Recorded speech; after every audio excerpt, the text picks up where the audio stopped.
All right, welcome back to another episode of Cameo Podcast. I'm sitting here in the ITEL building across from the creative genius behind 3 Point Creative and the Subculture Festival, Chris Lynch. If you want to introduce yourself, where might people know you around town? Because you've been in this arts and culture scene a little bit longer than the festival that you're putting on right now. Yeah, absolutely, Nevin. Thanks for having me.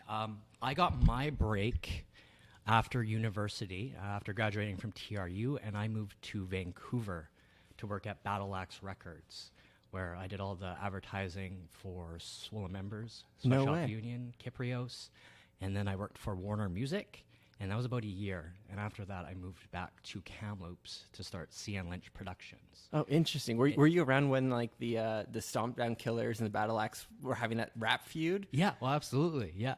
Even with the Rascals and everything, yeah, it was kind of the tail end of their gold records and all their awesome, fantastic accomplishments that they were able to do.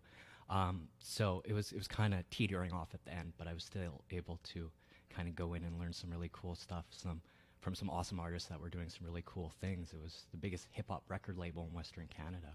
So it was really neat seeing Prev and seeing Mad Child and Kyprios and Pigeonhole and all those guys. Totally. Yeah, I've actually been researching into BC hip hop myself recently, and there's a very distinct sound. Yeah. When it comes to underground hip hop in BC. Yeah, absolutely. And this is not the conversation I thought we'd be chatting about right away, but like there's a great Spotify playlist of BC hip hop artists, and there's a great Facebook group of them, and I don't know how to describe it, but it's something about like the BC sound that just is reminiscent of old school hip hop. Oh, absolutely. Yeah, that lyrical kind of conscious hip hop. I always like kind of like Josh Martinez and Atmosphere and It hasn't been infiltrated by, for lack of a better term, the SoundCloud influence, the melodic mumble sort of thing. Like they're very much about like crisp, clear storytelling. Absolutely. Yeah. And Merkel's is definitely like kind of leading the charge, it seems like these days. Yeah, absolutely. Yeah, Mercules I really like him, and especially that whole kind of crew. They've been doing some really good things, especially if you're able to rhyme some words together. That seems like you're accomplishing a lot more than this mumble rap. Back in the day, the beat matched up with the lyricism. Nowadays, the beat is the driving factor, and the lyricism is very far behind. Yeah, and it's even the people who have like the esteem, they actually like. I'm not an audio mixer by any means, even though I have a podcast. But they like turn down the volume of the actual artist. Absolutely, it's super strange. Where it's like producer first, artist second. Yeah.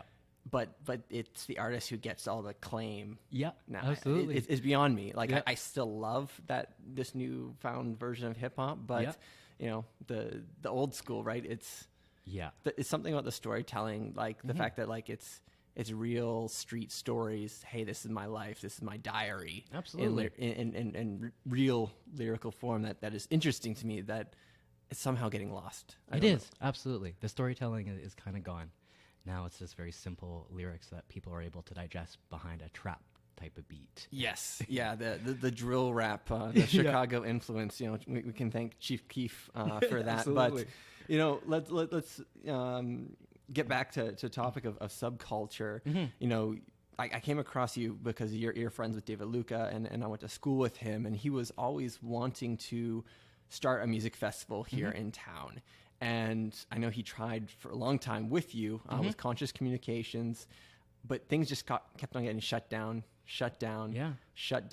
But now you, as the marketing guy of ITEL, you have access to this beautiful property.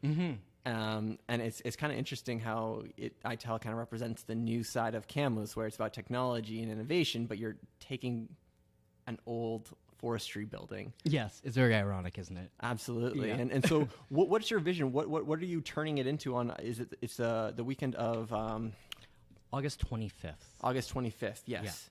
Yeah. So what's the grand vision? I've seen the pictures that you mentioned. They're not to scale, obviously, but there's going to be a half pipe and graffiti artists from Landon at 808 Bench. Like what are you trying to put together? What does subculture mean to you? You know what? Subculture is kind of a bunch of creative groups coming together and working towards being proud of Kamloops and who we are and what we represent creatively, arts, music. So David Luca, yes, him and I had a little background, David Luca is kind of a OG CN Lynch Productions promoter. He worked with my company from 2010 to 2013, and then we started Conscious Communications with the goal to create a music festival. We went through Venture Kamloops. We were in the accelerator program. We were able to present to a bunch of leaders in Kamloops.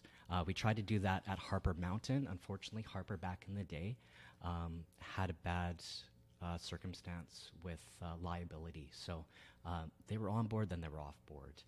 We then approached Tronquil Farm Fresh to do something at Padova. But it went to the lawyers, and the lawyers thought there was too much liability. And the last one was at Pinatan Lake. But unfortunately, the terrain that we wanted to do the music festival was too steep, and we were unable to do kind of have that flat to be able to set up a nice music festival site map. And then me and David were just heartbroken. Like it took out a lot on us, about probably 3 years trying to plan this. So David actually just recently resigned from iTel Networks.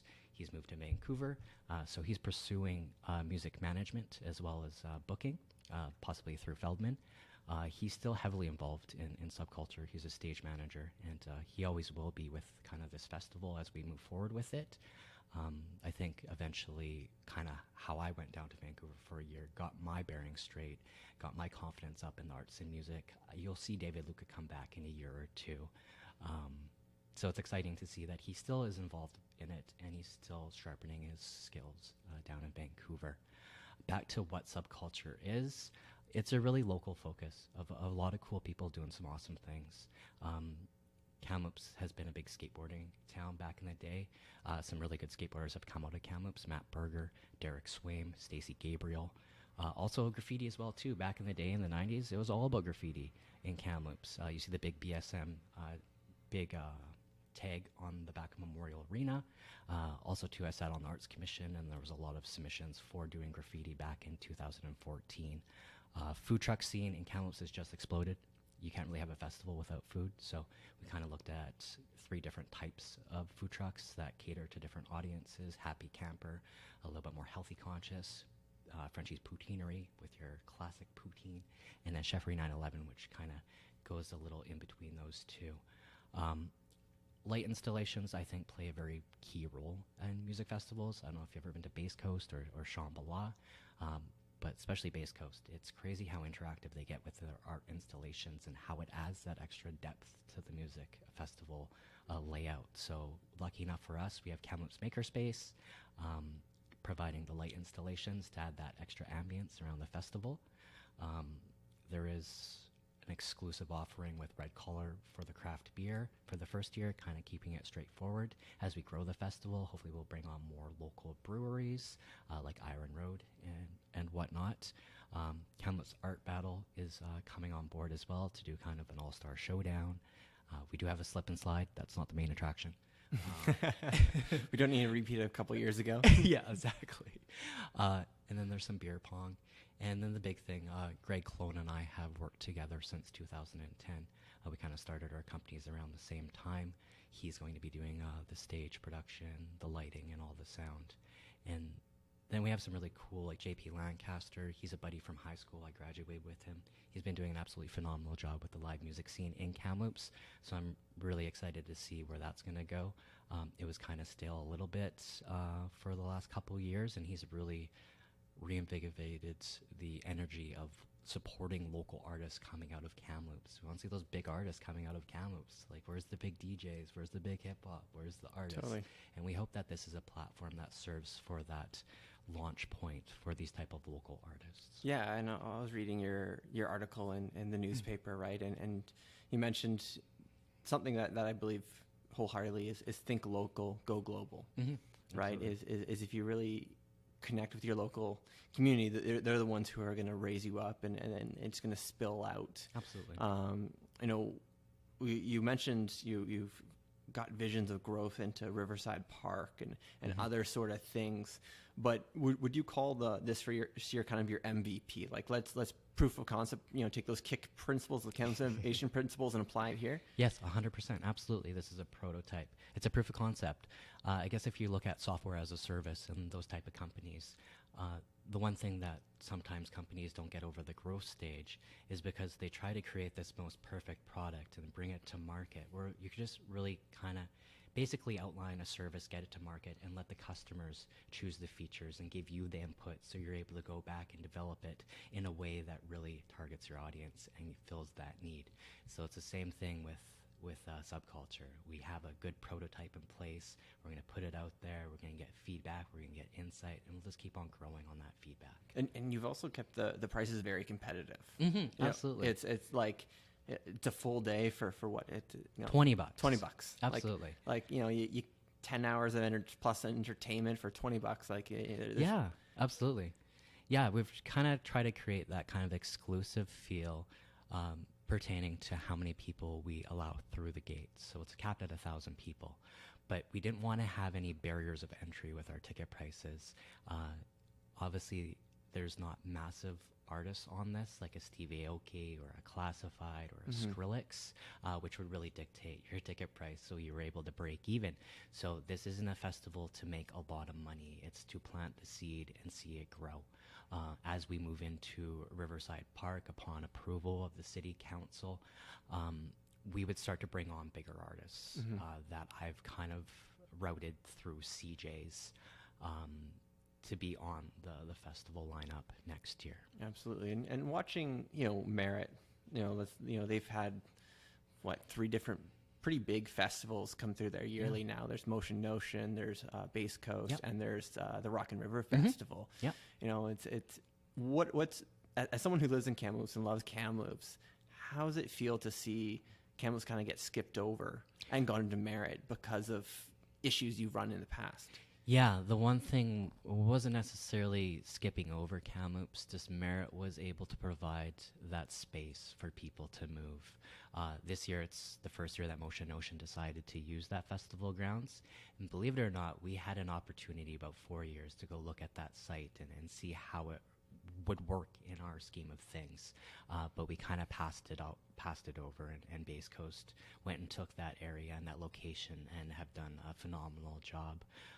The library and everyone on that whole crew is just fantastic and does an absolutely amazing job. Bass Coast is more of a vibe and a feeling than how big the artists are and how much money can be derived from that festival setup. Motion Notion, will be very surprising to see how well they do this year. They do have some good artists that are playing that didn't play on Bass Coast, like Sticky Buds and more of those artists, but wish them the best of luck and I hope it does pop off for them. Yeah, absolutely. And it's coming from tourism, much like David Luca, at TRU, we're always talking about the experience and experiential stuff, and obviously music festivals have been a big buzzword in that world in the past couple years. We've experienced some tragedy recently in town because of someone unfortunately going to a Kelowna festival and not being able to return. Yep. How do you create an experience for someone that's going to come on into it, but also is a safe place for people to also let your festival get off the grounds, if you know what I mean? I don't want to say more than that, but I think you get the vibe I'm going for. Yeah, no, absolutely. And Center of Gravity, COG, is such a massive music festival, especially with all ages. That attracts 40,000 people, and it attracts somewhat of a different audience than kind of what Subculture is aiming for. Really, all you can really do for your preemptive measures, with Shambhala, they kind of have testing stations for any type of drugs that they bring into the festival grounds, testing for fentanyl. Those festivals are 4 days long. You're camping. That's very appropriate for those type of festival grounds.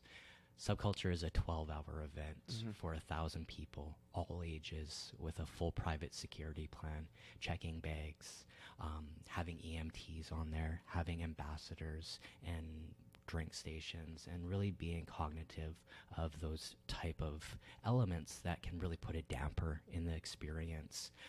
I don't think there's any which way you can preventively stop that type of action from happening.